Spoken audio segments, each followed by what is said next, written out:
Aswang, engkanto, multo, at mga kababalaghang nagdudulot ng takot na mahirap matanggal. Subalit nang iniwan niya ako, ay mas natakot na akong magmahal.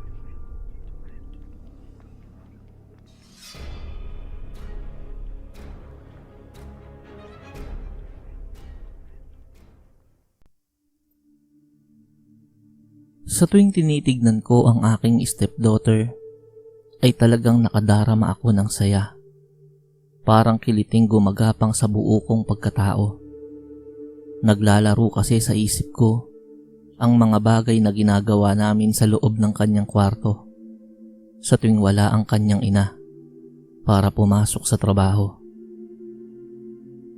Nasa 40 anyos na ako noong nakapag-asawa ako. Umibig ako sa kaedad ko rin na si Imelda. Wala siyang inilihim sa akin kahit ang pagkakaroon niya ng anak na babae na si Esme. Nasa 20 anyos pa lang si Mrs. noong mabuntis siya ng kanyang dating asawa. Bata pa lang ang kanyang anak ay iniwan na sila ng dati niyang asawa at hindi na nagpakita. Ngayon nga ay nasa 20 anyos na ang kanyang anak. Mag-isa niya itong itinaguyod at pinag-aral nang hindi humihingi ng tulong kanino man. Bagay na nagustuhan ko sa kanya, ang pagiging responsableng ina. Nagdesisyon na kami ni Mrs. na magsama sa iisang bahay. Mahal na mahal ko ito. Lahat ng bagay ay ipinapaalam ko sa kanya. Wala akong itinatagong sikreto. Pero ang pagiging tapat ko sa kanya ay nagbago noong magpakita ng kakaibang motibo sa akin ng kanyang anak na si Esme. Kapag wala kasi ang kanyang ina para pumasok sa trabaho, ay mapang-akit na mga tingin ang ipinupukol nito sa akin. Bigla na lang din itong tumatabi sa akin kapag nakaupo ako sa upuan at nanonood ng TV. Hihiga yun sa tabi ko at iuuna ng kanyang ulo sa aking kandungan. Hindi pa nagtatapos sa ganoon ang mga eksenang katulad noon. Gagabayan niya rin ang aking kamay para ihawak sa kanyang tiyan. Dahil sa mga pangyayaring yun, ay mas napalapit pa kami ni Esme sa isa't isa. Lalo na kapag wala sa bahay ang aking asawa. Kapag nariyan naman ang kanyang ina, ay hindi ito masyadong naglalalapit sa akin. Nagiging normal ang lahat. Sa ganoong paraan, ay hindi kakikitaan ng paghihinala si Imelda.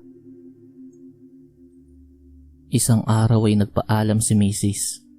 na may dadaluhan siyang meeting sa Baguio at aabuti ng 3 araw. Nakiusap ito na kung pupwede ay mag-leave din ako muna sa trabaho ng 3 araw din. Nang sa gayon ay may magbabantay at mag-aasikaso sa kanyang anak. Bagaman at nasa 20 anyos na ang kanyang anak na si Esme, ay nag-aalala pa rin siya rito. Nag-iisang anak niya lang ito at ayaw niyang magkaroon ng mga panahon na magiging mag-isa ito sa bahay. Agad naman akong sumang-ayon sa asawa ko. Agad akong nagsumite ng papeles sa opisina para sa nakatakda kong leave. Labis na ligaya at mumunting kiliti ang gumagapang sa buo kong pagkatao. Isipin ko pa lamang na masusolo namin ni Esme ang isa't isa sa loob ng 3 araw.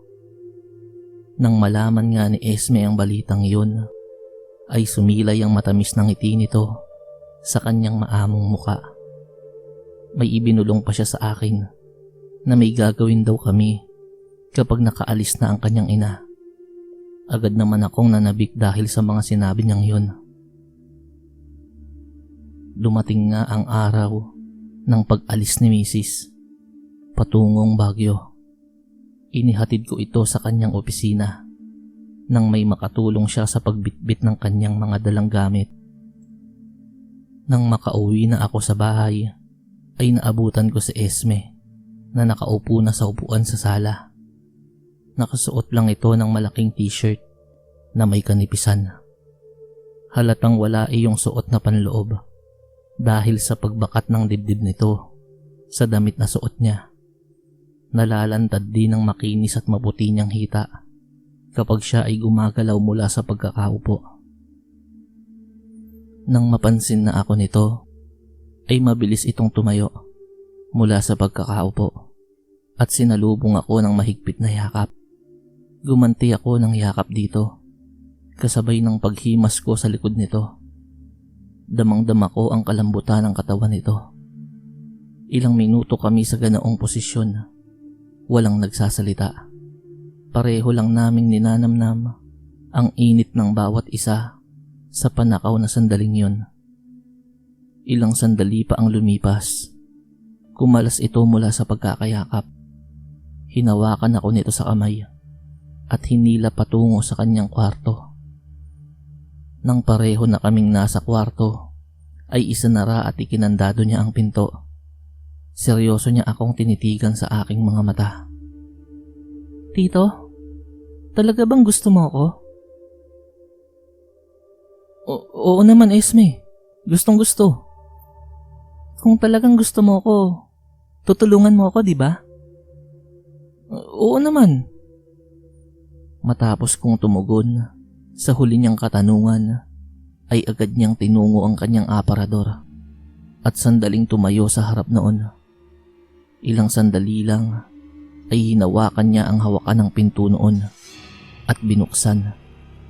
Iniluwa ng aparador na yon ang katawan ng isang lalaki na nasa 20 anyos ang edad. Bumagsak pa iyon sa sahig. Agad kong dinaluhan ng lalaki, pero nang iayos ko ang pagkakahiga nito, ay doon na ako nilukuban ng magkahalong takot at pagkabigla. Kumpirmado, wala nang buhay ang lalaking yon. Hindi ko alam ang gagawin ko ng mga oras na yon. Ang tanging bagay na naikilos ko ay ang titigan si Esme. Bagaman wala akong sinasambit na kahit anong salita, ay alam kong alam niyang naghihintay ako ng kasagutan sa katanungang hindi ko naitanong. "Tulungan mo akong itago ang bangkay, Tito, at ibibigay ko na ang regalong matagal mo nang hinihintay."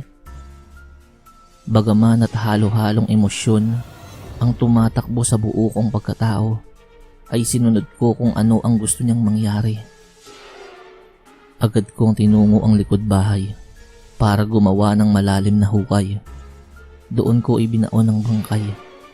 Wala akong itinirang kahit anong bakas na maaaring maging ebidensya kung magkaroon man ng investigasyon. Nang maisakatuparan ko na ang nais mangyari ni Esme, ay naging tapat ito sa pangako niya. Magdamag naming pinagsaluhan ang ipinagbabawal na tawag ng kamunduhan. Pareho kaming nagtampisaw sa rurok ng ligaya hanggang sa pareho kaming makadama ng pagkahapo.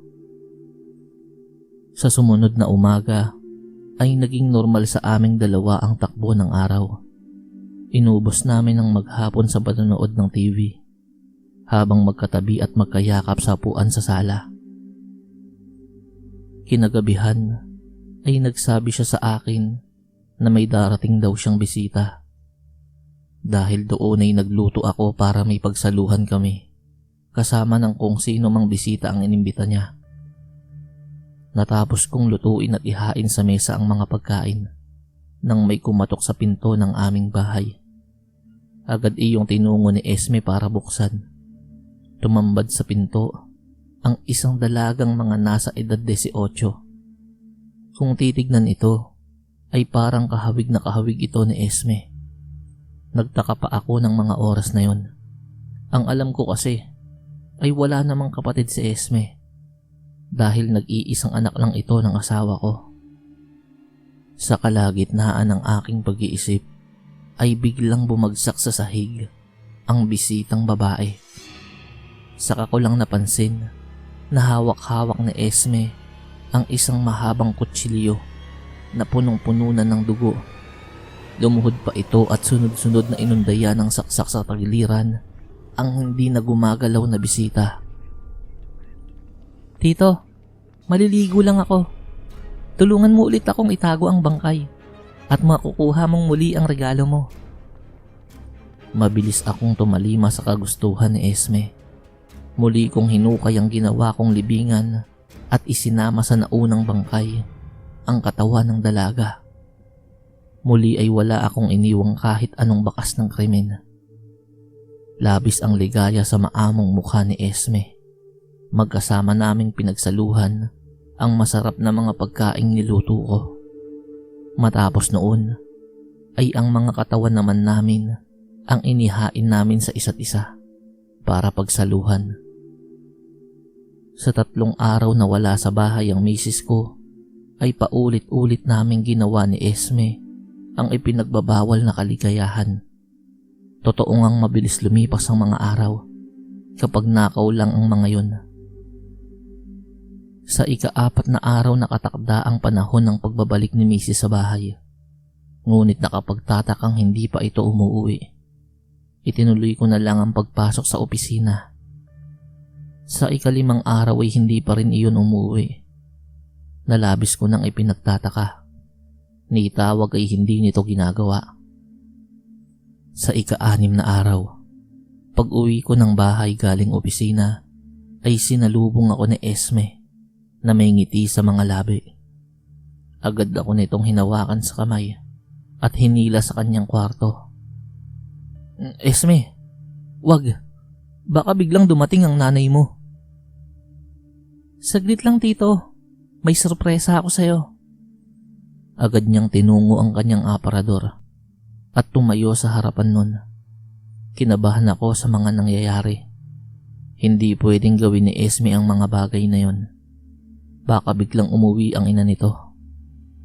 Subalit parang binuhusan ako ng malamig na tubig nang buksan ni Esme ang pinto ng aparador. Iniluwa noon ang katawan ng asawa ko. Dilat ang mga mata nito. May bakas ng lubid sa leeg. Nakaluwa sa bibig ang dila at wala ng buhay. Bakit? Bakit? Iyon lamang ang tanging salitang lumabas sa aking bibig. Nanlambot ang aking mga tuhod na tila pinanawan na ng lakas. Tito, yan na po ang huling regalo ko sa'yo. Hindi ako papayag na gawin din sa'yo ni inay kung ano ang ginawa niya sa tatay ko. Hindi totoo ang sinabi sa'yo ni inay na inabandon na kami ng tatay ko. 5 taon nang patay ang tatay ko. Pinatay siya ni nanay. Kitang-kita ko. Kasama ang kabit nito at 2 anak ng mga ito. Walang awa nilang pinatay si tatay. Yung 2 tao na inilibing mo noong mga nakaraang araw, mga anak ni nanay yon sa kabit niya. Matalim ang bawat binibitawang salita ni Esme. Nagpatuloy pa ito at doon na ibinunyag ni Esme ang ilan pang kalokohan ng kanyang ina. Yung nagpunta sa inay sa Baguio, hindi yun tungkol sa trabaho. Kasama nito ang kabit niya para magbakasyon doon. Minaman man na ng kapatid ni Itay ang bawat kilos ni nanay. Matapos ang mga naisambit na iyon ni Esme, ay pumasok sa kwarto ang isang lalaking nasa edad 40 anyos. Hawak-hawak nito sa damit at kinakaladkad ang bugbog saradong lalaki. Ayon kay Esme at sa tiyuhin nito, ay iyon daw ang kabit ni Imelda. Umiiyak ang bugbog saradong lalaki. Panay ang hingi nito ng tawad sa akin. Kilala ko yun. Siya ang boss ng misis ko. Siya rin pala ang kabit. Nagdilim na ang paningin ko. Nilapitan ko ang lalaki at paulit-ulit na sinuntok ang mukha noon. Halos mapuno ng dugo ang mukha nito. Nabasag ang ilong, bibig at mata. Sa lakas ng mga suntok ko ay nadurog na rin ang ilan sa mga buto sa aking kamao. Bagaman hindi na gumagalaw ang kabit ni Mrs., ay hindi ko tinigilan ang pagsuntok hanggang sa ang galit ko ay napalitan na ng pag-iyak. Nilinis ng tiyuhin ni Esme ang kabuuan ng bahay. Walang itinirang kahit anong bakas ng krimen. Nagsabi pa ang 2 na iyon na raw ang huling beses na makikita ko silang 2. Naiwan akong tulala sa loob ng aking bahay. Kung makakabangon pa ba ako sa mga pangyayaring yun, hindi ko rin alam.